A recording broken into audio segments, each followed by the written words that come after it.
Why we really hang stockings, the dark, forgotten origin story. Every Christmas, millions of us hang stockings by the fireplace. We stuff them with candy, toys, and tiny gifts. A cute tradition, right? But what if I told you this cozy holiday ritual started with poverty, desperation, and a story so dark it was almost erased from Christmas history? Today, we're uncovering the forgotten truth behind the stocking tradition. And trust me, it's much stranger than the modern version we celebrate. This is the real history behind Christmas stockings. The story we think we know. Most people grow up believing simple versions of the story.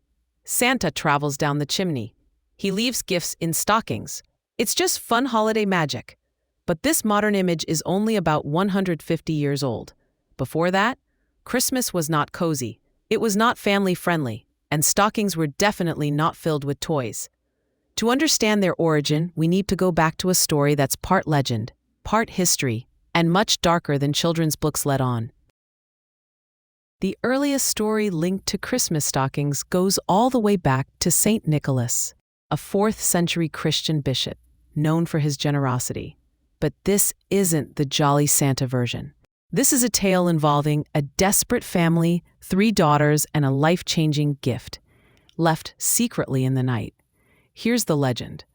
A poor widowed man had 3 daughters. He loved them, but he had no money, not even enough for dowries. And in those days, no dowry meant no marriage. No marriage meant a lifetime of poverty. And for young women, that often meant ending up in extremely dangerous situations. St. Nicholas heard about their fate. Late one night, he crept to their home, and seeing stockings drying by the fire, he dropped 3 bags of gold down the chimney. Each bag landed inside a stocking. Those gifts saved the daughters from poverty, and possibly much worse. That's the oldest version of the stocking story. But here's the twist. This story wasn't originally a Christmas tale, it was a folk tale used to show charity. It became tied to Christmas centuries later, and not in the way you think. Why the chimney mattered. The idea of St. Nicholas dropping gold through a chimney might sound magical, but historically, it's not magical at all. In medieval Europe, chimneys were rare, houses were cramped, rooftops were often the only safe entry point. Mythology often linked spirits, fairies, and visitors to rooftops. People believed blessings and curses both entered through chimneys. That made the chimney the perfect place for magical stories, supernatural events, mysterious gifts. So as the legend spread, people began telling children, "Leave your stockings by the chimney, St. Nicholas might visit."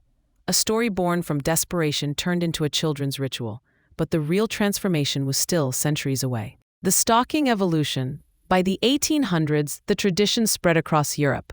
Dutch children put out shoes. Germans decorated boots. British families hung simple socks. Americans adapted all of the above. But it wasn't until the 1823 poem A Visit from St. Nicholas, better known as "'Twas the Night Before Christmas," that stockings became a global phenomenon.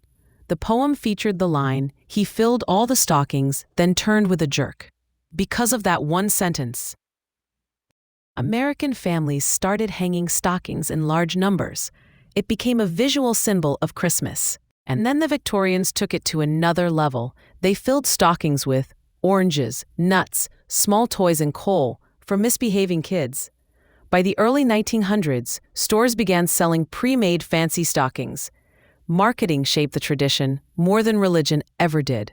A dark story of poverty turned into a cozy picture of gift-giving. How marketing frosted the tradition. Department stores soon realized tiny gifts equals big profits. So they created the concept of stocking stuffers, miniature toys, novelty items, themed stockings. By the 1930s, stockings were commercialized, decorated, mass-produced. The sad legend of 3 poor girls became a cheerful story of Santa delivering joy. The real history? Forgotten.